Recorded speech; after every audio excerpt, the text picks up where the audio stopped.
And welcome back to the Weekly Tech Wrap with me, Jay. And me, Karl. And it's episode 205, and we're back. And yeah. to parody The Hangover, we are back. For now. For now. There are no planned holidays, no more planned excursions that should hopefully cause major impacts in our scheduling. Nope. He says that. We are back. And I'm feeling refreshed after 2 weeks in the US. I managed to get in and get out with no problems. Nobody stole my passport or stopped me. You didn't take a detour via Guantanamo. No, or my possibly disagreements with the US administration. You're all good. We're all good. But yes, back in time for this show. And what a show we've got. So we've got a bit of a catch up. It's been, the last couple of weeks has been ups and downs from the economic situation that the Trump administration has done, which has impacted, the tech world quite heavily. I mean, let's be honest, the stock market has been up and down. It's been a roller coaster. I mean, it's been up and down more times than it's ridiculous, isn't it? So it has rallied. I have to say, in the last couple of days, it has rallied, hasn't it? A little bit. Well, still about $30 a share under what we started at.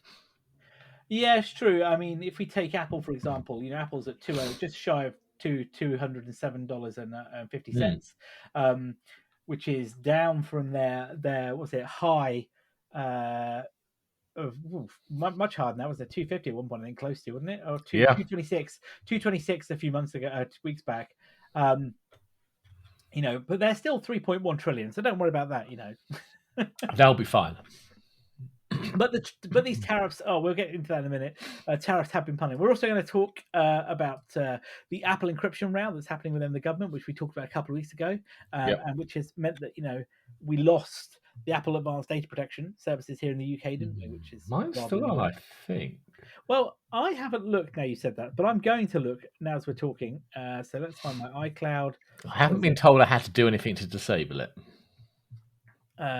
Where is it? It's under iCloud, isn't it? And Advanced Data Protection is on. Yes, you are correct. It says Apple can no longer offer advanced data to new users. Yeah. Well, the problem is they can't force it off without you losing all your data. Something's going to change at some point. It will. So, yeah. They may have to build something into a next version of iOS that guides you through it and doesn't you continue to turn it off if they lose. We'll talk about that in a bit. We will. We'll also talk how Minority Report appears to be real, which is a statement I didn't think I'd say, but No. And Synology, remember those guys? I've still got a 215 DSJ in the garage. I use it only these days for backing up my Macs and Time Machine. But Synology still are pretty up there, aren't they? With the NAS market, may have taken a little fall though in the eyes of the community. Well, slightly some. Well, we'll talk about that as well. And the Tech Wrap Rumour Mill is back. With a little rumour for the 20th anniversary, but we'll come more on that in a little bit a second. So let's then talk about these tariffs. Come on, the elephant in the room. Yeah, so I put together the notes. It's been done in the last couple of weeks while you were away. A lot has changed. Some of the stories aren't necessarily, or they have changed since then, but I still thought it was good to talk about them, and especially one around the iPhone, and someone did a breakdown of costs and just to show how much it would go up with these tariffs, and the same with the Switch. So maybe we'll start with the iPhone. And obviously, when I wrote this story down a couple of weeks ago before we went on holiday, Trump had just announced the tariffs. Tim Cook had apparently arranged a special deal for iPhones to be exempt. Then Trump changed his mind on tariffs for about 90% of electrical components were going to be exempt, weren't they?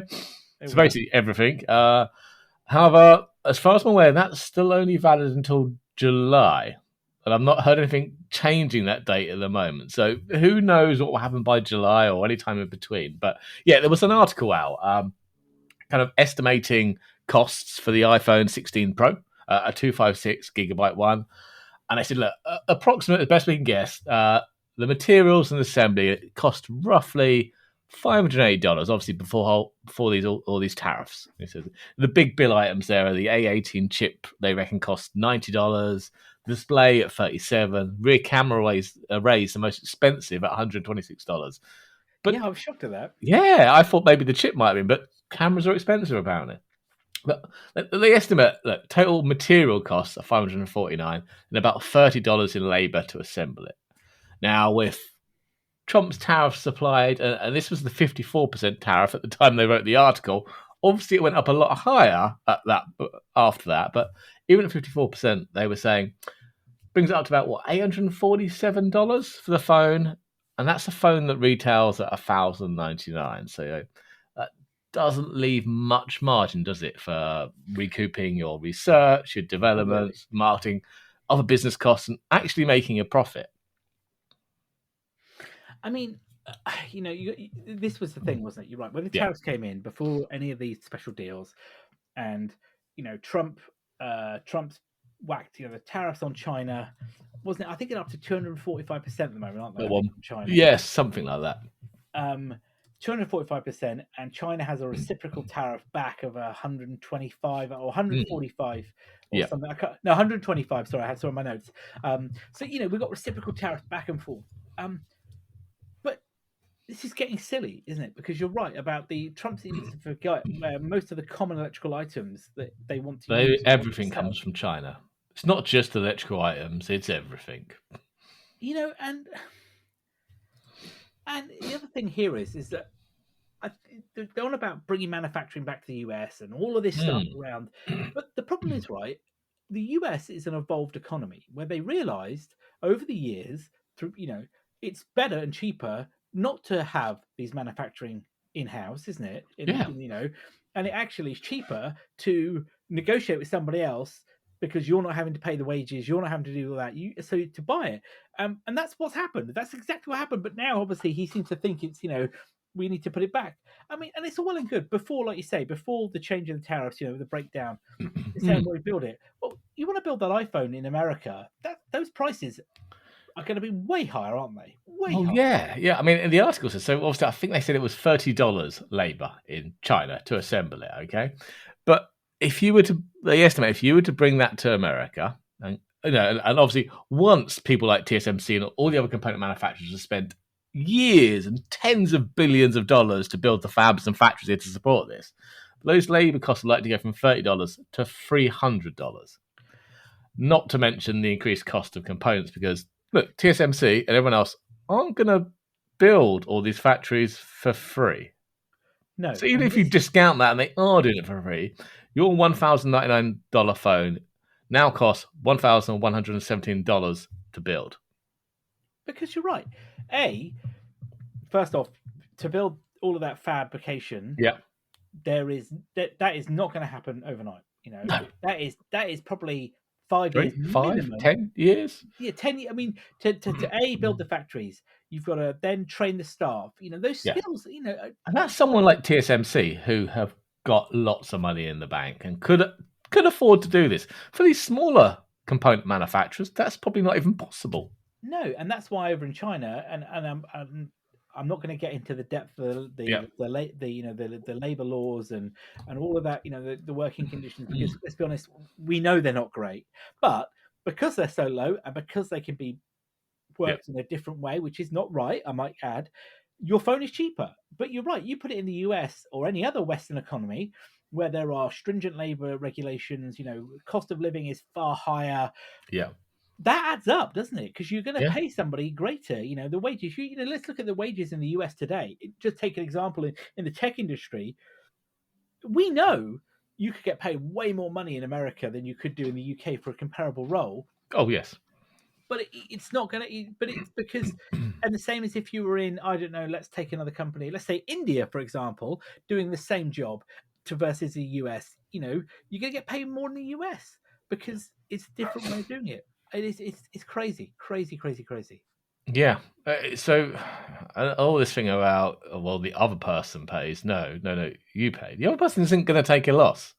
Well, you wouldn't work for free or for minus figures, would you? So how do you expect anyone else to do it? You'll be paying. Well, this is the other problem with tariffs, isn't it? That the majority of people don't seem to get is that the tariff isn't on China. The tariff is on you and I because as a consumer, it's on the stuff coming in from China. Yeah, which clearly Trump and his highly competent economics team don't seem to fully understand either. But no. So we had a U-turn then, as you say. So we had a U-turn where Trump then decided actually we'll amend. There was no U-turn. The tariffs are still there. We've just exempted a few things, like But 90% of stuff. did you notice that announcement wasn't done with a lot of fanfare? It was Of course it slipped out wasn't. the back. It was slipped out the back door in a Customs and Border Protection PR. Yeah, of course it is. This is just it's the way he operates. Yeah, because he's made a mistake and he can't. And this is the thing though. This is why China's going to win this, because Trump has shown his trump card. Oh yes, exactly. Well, you have. You've not be funny. It's like playing poker, isn't it? Right? And Yes. he's just given away what's in his hand. Yeah. Completely. There's no leverage at all for this. I'm not suggesting China wants a trade war, because ultimately it doesn't pay in their favor. No. I mean, they want to sell stuff to us. Ultimately, yeah, you're right. But I mean, on the other hand, they are going to play a lot harder ball than he is. Yeah. So just crazy. So we got this exemption then on certain electronic items then, which is a large percentage of them. Which is basically all it's of everything. Basically, it's everything. Because you're right, there's no point putting tariffs on Taiwan where all of your chips are made, and China where the factories are made. So yeah, it's a U-turn, like a U-turn, but it's not a U-turn. It's not a U-turn. No. Talking of delays and U-turns, we have the bad timing. Nintendo decided to announce the Switch 2, didn't they? Just as the tariffs hit. Pre-orders were meant to be happening back on April the 9th. They actually happened yesterday, and all sold out, by the way, so you can't buy one. But yeah, they had to change plans at the very last moment until they knew exactly what these tariffs were going to be, how they were going to affect them. Thankfully, for now, though, they've obviously done the pre-order yesterday. They're still planning June the 5th. There's the original launch date, and still at the original $449 starting price. So that pre-order, that was was it back at the start of April, as you say, when this happened? Yeah, it was meant to be, yeah. But they paused only the US, didn't they? They didn't pause if I recall, the UK ones or European. They were still okay. It was just the US pre-orders, I understand, wasn't it? I think so, yes. But as of yesterday, then the 24th, they were back on. All sold out. Sold out, haven't they? Completely. Of course, completely sold out. Yeah. So look, I think we'll see on this one.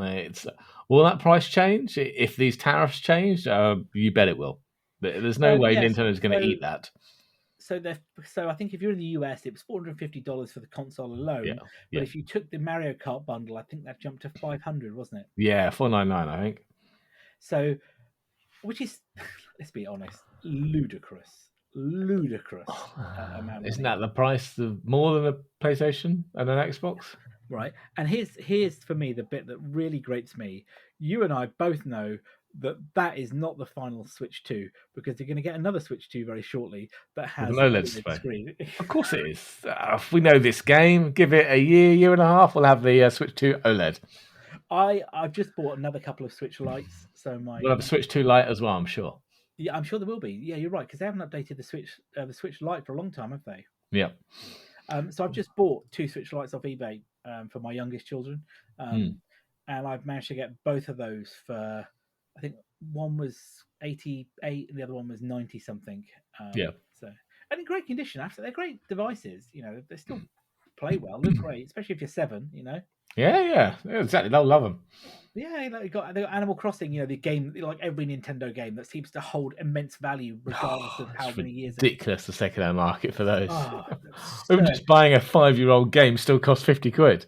Or on Switch 2, it'll be 80 now. So, well, what I don't get was, I thought, maybe I'll go down the digital download route. Might be cheaper, No, it's never cheaper. No, it was like it's full price. Full price. So I ended up buying them off eBay. The 2, and they were cartridges off eBay cases, and I got those for basically both games for just under £50. 20 here or whatever. Which annoyed me, because I really wanted a digital download, because it makes it much easier. There's nothing to lose, Oh yeah, exactly. You can't break them or eat them. No.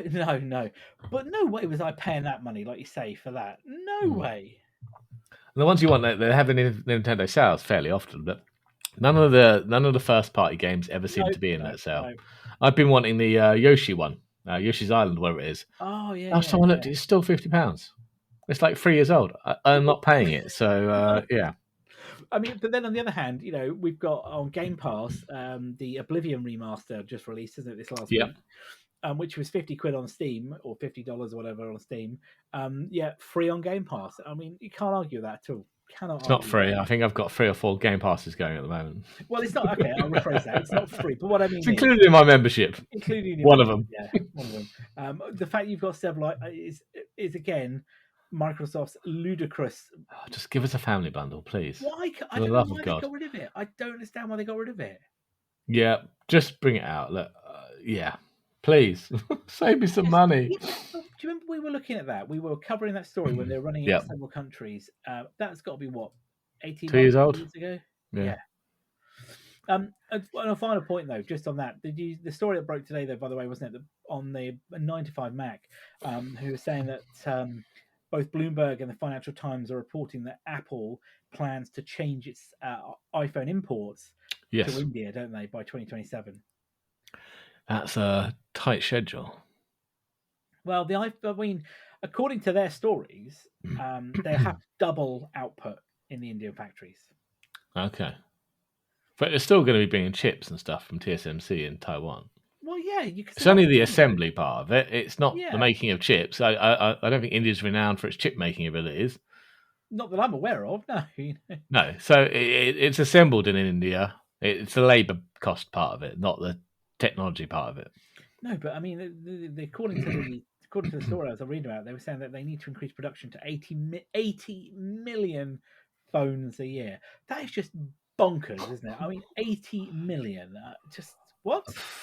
That's a lot of phones. I mean, you can't. I mean, this is where Apple, I think, in terms of production, car manufacturing, they produce a lot of cars, but no car manufacturer produces 80 million cars a year, do they? No, don't even think close to that. No, I mean, like 80 million cars. Full. That's just phones. That's like saying 80 million of one model of car.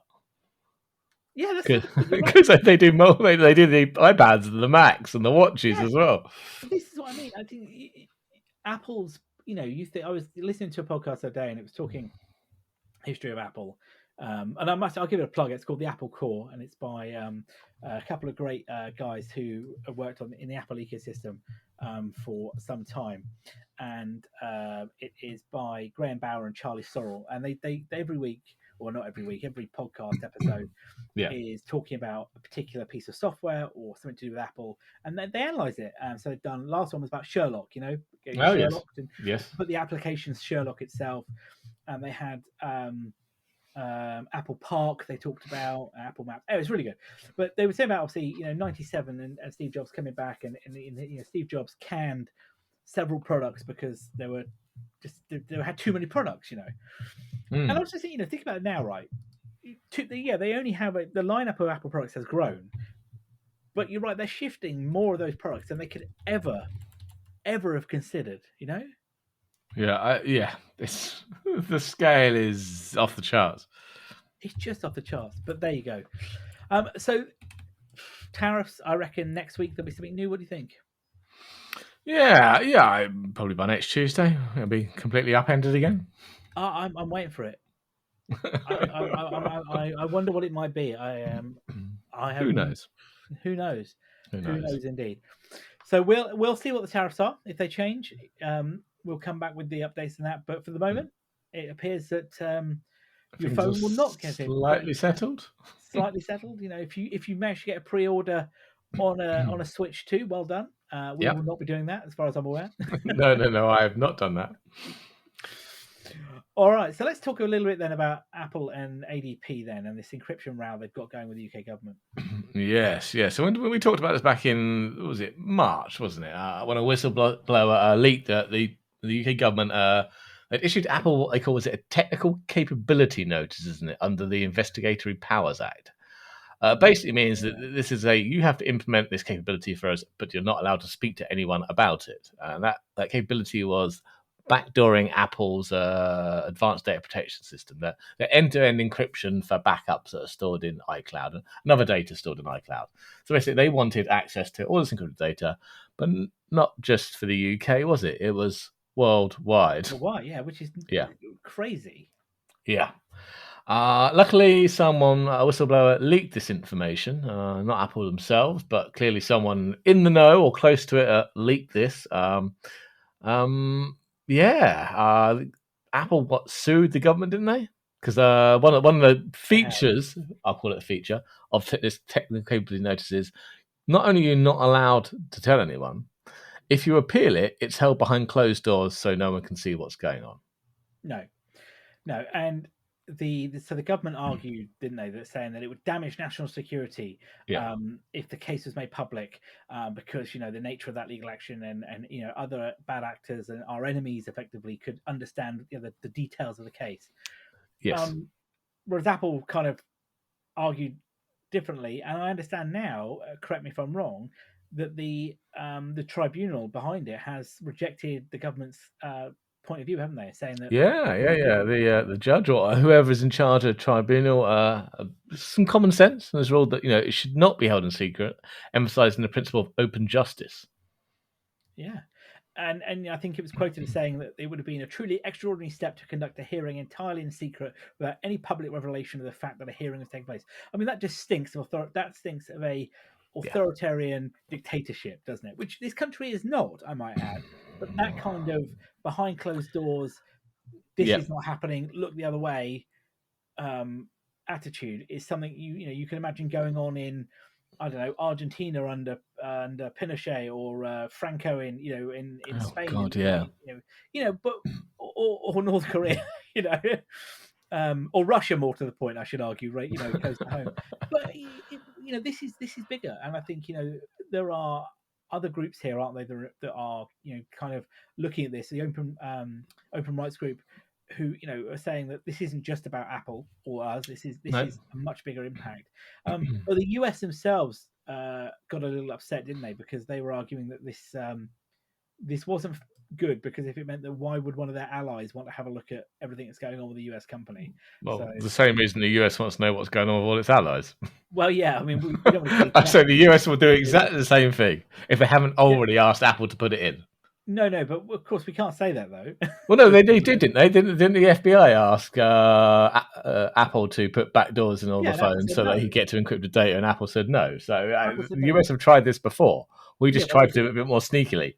Yeah, but as Edward Snowden uncovered, didn't he, that NSA was listening to everything anyway that was going through US pipes and stuff. So yeah. Talking which, by the way, they're all at it. They're all at it. I would say talking. So I started reading that House of Huawei. I've read the first couple of pages, then got distracted by something else. I haven't gone back to it yet. I need to. I'm still at the point of learning about Ren Zhengfei, the family tree. Yeah, we're still on the family tree, and we've got to the point where Huawei is getting bigger, but we haven't got into the thing. But he constantly talks about how he's a plumber, and they're a water company. It's very odd. Sorry, without going off on a tangent. Yeah, look, this ADP thing. I get it. I get the encryption argument. On one hand, you're right. Bad actors are using encryption. We're not going to be able to stop this, because you can't have it both ways. If encryption is only the purview of governments and military, then Yeah, but the people that run our governments don't seem to understand that you can't have it both ways. And that they won't listen to their advisors. They pay a lot of money to tell them it won't work. They just don't listen to them. No, but the Home Office, though, keeps coming back. So this is the bit that really gets me. They keep coming back to saying that they weren't looking for blanket data access, weren't they? It would still need a judge's sign off and all that kind of stuff. Yeah, the warrant. That's it. But the statement said that it would be a long-standing and targeted investigatory powers that authorities to investigate terrorists. Okay, that one we all agree. Pedophiles, it always comes back to that one. Oh yes. And serious criminals. And look, I'm not going to say any different. We've mentioned this before when they were talking about the C-SAM piece with Apple, and it wasn't a great thought. Child sexual abuse is absolutely abhorrent. But you know what criminals don't need? They don't need warrants to break into systems that have got backdoors. No, but it seems that they always go to the same argument. It's which is it's just a bit. It's not that it's weak, but it's the same repeated arguments around it. Yes. Isn't it? And the problem is once once that cat is out of the bag, Yeah. it doesn't matter whether you need a warrant or such. That it's there, isn't it? It is Yeah. able to access it. But Yeah, because the oh, government's not going to build their own phone no, system with phones and software. So what happens when the criminals break into? They'll be able to read your communication before you can read theirs because they're not waiting for a warrant. no. So once that door's open, or even if it's cracked ajar, what's to say that another nation state, I'm not going to look very far to tell you which one I think it might be, works out how to break into it. Yeah. But so we've got super secure passwords. It's password 123 with a capital P. I put an exclamation mark at the end of mine as well. Oh, yeah, that might do it. You've got to mix it up. But we don't know when this court case is going to happen yet, though, do they? No. We don't know. I'll be interested to see how this one plays out. Because I suspect Apple's lawyers will tear the UK government to shreds. Apple's got deeper pockets than the UK government has, I think. Yeah. So anyway, talking of UK governments and other weird stuff. Hello there, Minority Report. The UK Ministry of Justice, the MOJ, they've been developing algorithms to predict which criminals might later commit murder. A project internally called the Homicide Prediction Project, I should say. So, not using precogs, like in Minority Report. You ruined it now. Yeah, not using the precogs, using AI apparently. So they're basically harvesting a load of data, aren't they? They're building this based on a previous system which didn't use AI, called the Offender Assessment System, or OASIS. It's been around since 2001 and I'm presuming, some kind of machine learning to predict reoffending. And help inform sentencing and prison. So if you've been caught for something and you've got a history of doing similar things, it can predict, surprise, surprise, you'll probably do it again. So we'll give you a harsher sentence. But so they're building on this, but now they're bringing loads and loads more data sources, aren't they? They're bringing data from the MOJ itself, the Home Office, Greater Manchester Police, Metropolitan Police, plans to include many other police authorities. They're going to be analysing data, including things like suspects, victims, witnesses, missing persons, safeguarding concerns, vulnerabilities, and even things like mental health or health markers. So mental health, addiction, self-harm, suicide, all those kind of things. I'm not. I mean, taking the Minority Report. I mean, they say they're not using precogs, which is disappointing. No. Are they going to engrave those weird balls? Do you remember that Colin Farrell? I know. Yeah. Was it Colin Farrell? No. No, he's in it, isn't it? Tom Cruise though got it, didn't he? Yes. Are they going to engrave those weird balls that are going to, just appear? I don't know. Don't know. Let's be honest. This is probably a very smart use of algorithms and capability. Definitely. Given the amount of data, I'm not 100% convinced it's going to predict things, but I bet you it's going to uncover some very interesting patterns. I think the one thing though is it doesn't just include criminals. It includes data of people who have never been convicted of any crime. Yeah, well, this is the worrying part, isn't it? Now that what's the overlap here, and is it going to finger you for something you haven't done yet? Yeah. I mean, what could possibly go wrong? I mean, let's be honest, right? The whole point, like in Minority Report, I haven't seen for years. I'm going to have to watch that again now. Yeah. Arresting you for something you haven't done yet. That's it. And look, we know at this point, AI makes mistakes. Does it? It hallucinates. I mean, as I mentioned to you earlier, even writing the notes, I had to have an argument with the AI who insisted Trump was not the current president of the US. Even though it was in the article I told it to use for reference to write me these notes, it still said that Trump was not the US president. I'm just like, it was more to the point of just checking that you were paying attention. Yeah, I think you're right. No, it argued multiple times that he was not the president. Yeah. Even I asked it to clarify. Yeah, are you sure it isn't the president? He isn't the president. They went, yep, he's definitely not the president. I don't know. This getting there, you're right. I still think the problem is some of them get hit by the training data bug, don't they? We're not hard. And I think that plenty of these systems, it requires the operator to do a sanity check. Yeah. But I think the issue will be is they won't. As we see all too often, people just take, it's a computer. Computers aren't wrong. And whatever it says, it must be fact. But as I keep saying to you, though, like when I'm using it, I use it as a tool. It's a tool, and unless you're trained to use a tool properly, you're right. You can't just take it at face value. But I think we are seeing improvements, massive improvements. It is getting there. I did see a post the other day. Was it a New York bar? basically Oh was God, yeah, that the one. new bar. Well, basically, wasn't ChatGPT passed the bar exam, but then it came out to discover that some of the questions were written by That was it. ChatGPT as Yeah. well. So yes, ChatGPT can pass the exam, can't it? But obviously, it's against the law. You're not allowed to do it. We don't condone it. But then they use ChatGPT to write a load of the questions for the bar Yeah, exam. she's like, what? Like, Seriously. but I did see. Did you see that post the other day that there was this startup that is creating a cheat at anything application with Oh, AI? I think I saw that about 10 minutes before coming on air. Yeah. So this, we'll have to dig the story out for next week. But basically, this US startup has built an app that basically has been designed to be able to cheat at anything. So being in, apparently a browser that can't be detected on other windows, and oh my god, it's just like crazy stuff, Yeah, yeah. I think the founder, it's not his first time at this either, is it? He used No, it. no. It's for exam prep and stuff like that. He's built a company that helps you cheat at that too. Yeah, not ethically sound, but it is what it is. Yeah, yeah. Talking of not ethically sound or questionable, Synology. Well, yeah, Uh, this is a bit of a strange move by them. it If is, I yeah. Look, I've not heard of this outside some very, very high end storage solutions. Okay, where you have to have their drives. So Synology has decided, I think, to shoot themselves in the foot. And going forward, its 2025 Plus series of NAS devices are going to require Synology branded hard drives for full compatibility. Okay. So the company are claiming that after extensive internal testing and validation of these drives, it will reduce the risk of drive failure and compatibility issues with its products. Problem is, Synology doesn't actually make drives, though, does it? It no, I just think white labels them from other manufacturers such as Seagate, Western Digital, and Toshiba. so. The argument here then is why do they have to be branded? What are they doing to Yeah. them to make them branded? Oh, yeah. So if you don't have these Synology branded ones, I presume you've got some kind of slightly custom firmware to identify as a Synology drive. Yeah.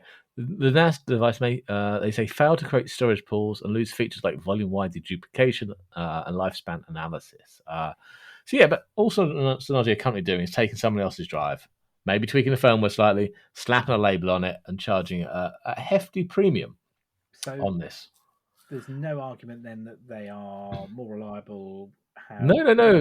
They payload. haven't. If you take one, I think they put an example here: the 8 terabyte Synology Plus hard drive costs $210. It's pretty much confirmed it's based on a Toshiba N300 that costs $173. It has the same mean time before failure and failure rates compared to the N300.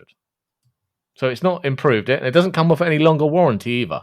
So not saying we warranty our drive longer because it is more reliable. Nope, exactly the same specs. That just doesn't make any sense. That just seems to be a It money does. grab. It's a money grab. So if you don't do it, they won't work. You have to have the drives, and Yeah, therefore yeah. it's Or a certain features will not work. I think creating what do they say? What was one of the ones? Storage pool. I think that's a pretty important feature. well, yeah, Otherwise, how are you going to store anything on that? very well. Yeah, and it's not like at the end of the day, it's Synology. They're known for consumer NASes. Yes, they do business ones. They do some very nice NASes now, but they're Yeah, but it's not not EMC. no or HP. What's HP's one?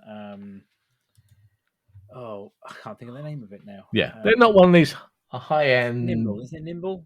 That could be Nimble Storage. Yeah, Yeah, they're not one of these enterprise class high end storage arrays. no, it's not. It's not that, or It's Tom Bolt. SMB on Yeah, consumer. you're right. Um, I, I just can't think why you do it. It's just money. There's no other logic here. To Yeah, have that people who are large after volume. those kind of devices will then just go to someone like QNAP Yeah, or for another Synology competitor. consumer or SMB. Yeah, Yeah, and yeah. buy the same thing for probably less money and not have to buy these expensive drives or be tied in. No, And not at all. it's not also what's the problem? If you have drives that go down, you need to go out and buy a spare one. You can't pop into Curry's and get a spare drive for your Synology brand one, can you? No, you're You having to probably go can't to get the it on brand. Amazon next day either. It could take a week or two, depending on That's supply. yeah. I think this will backfire for them. I think so too. I think it will. Well, that probably leads us in nicely to. So then, what have we got then? This 20th anniversary This of is the iPhone. yeah. So this is next year's iPhone, the 19 series. Mark Gurman, in his latest report, he's indicating that one, the folding iPhone is still on track for next year. More importantly, the 20th anniversary edition of the iPhone. Man, I feel old. Hang on a minute. Stop. How can it be next year? 2007 they came out. I don't know. This is the 20th. Maybe they didn't bring them out every year to start off with. It came out in 2007. I don't know. This is the 20th. He said this is the 20th anniversary. Next year is 2026. And hang on, I don't know. iPhone, yeah, so next year would be the iPhone 17. Yeah. And 2027 with the iPhone 18, wouldn't it? But technically it wouldn't be the 18, it'd be the 19, wouldn't it? But I'm confused. Why did he say iPhone 19 Pro being next year? You're right. We never got an iPhone 9 either. Maybe we're jumping some. Anyway, sorry. Anyway, no, you're right. I'm just reading what you put in the article here. But anyway, he's saying the 19s are next year. Maybe he means the 17th. Maybe it's been miswritten in the article. Anyway, he's saying that the Pro will have a radical redesign and make more extensive use of glass. So I think this is harking back to, was it Johnny Ive's vision for a single sheet of glass kind of experience for a phone. He was very light on details, Mr. Gurman, about this, other than it's going to use a lot more glass. So I presume it's going to be a bit more fragile. Yeah, look, they've got to. I mean, something's got to be done. If you've got, I mean, I would say 2027 would make more sense that it was the 20th anniversary, but the design has got to change. It can't. Nothing really fundamentally has changed, has it? Apart from the button placements we've seen, lack of SIM trays. It's still phone. There's nothing really. Maybe the camera module hasn't really changed, has it? It's just grown, isn't it? Oh yeah, so we get the 17 this year, aren't we? Yeah, so we get 17 this year. So maybe we're skipping the 18 and going to the 19. I don't know. But then, because we skipped the 9 and went to the 10, didn't we? We did. Or maybe we're just skipping 18 and 19 and going straight to 20. Who knows? Damn it. I mean, I'm not upgrading this year, so, next year's my upgrade year, so... Well, yeah, I'm more interested in a folding one than a slab of glass one. I'm not there yet, mate. I'm not there yet. I've seen too many of those Samsungs with creases in the screens to convince me. Well, this is the bit. I need to see how... what the crease looks like. I don't know. We'll see. I could probably still set up the crease on eBay for a lot of money. Oh dear! It's a 20th edition, 20th anniversary crease. But yeah, that's true. All right. Well, that's probably a good place for us to wrap up for then this week. We'll be back next week then with episode 206 with all the latest tech news, and who knows what tariff information we'll have next week. Of course, you can find us on socials. We're on Blue Sky. We're still on X. I haven't got rid of that yet. And of course, we're still on YouTube as well. So please, give us a review, give us a like. All helps. That'd be great. And we'll be back next week with that. I've been Jay. I've been Karl. Have a good one all.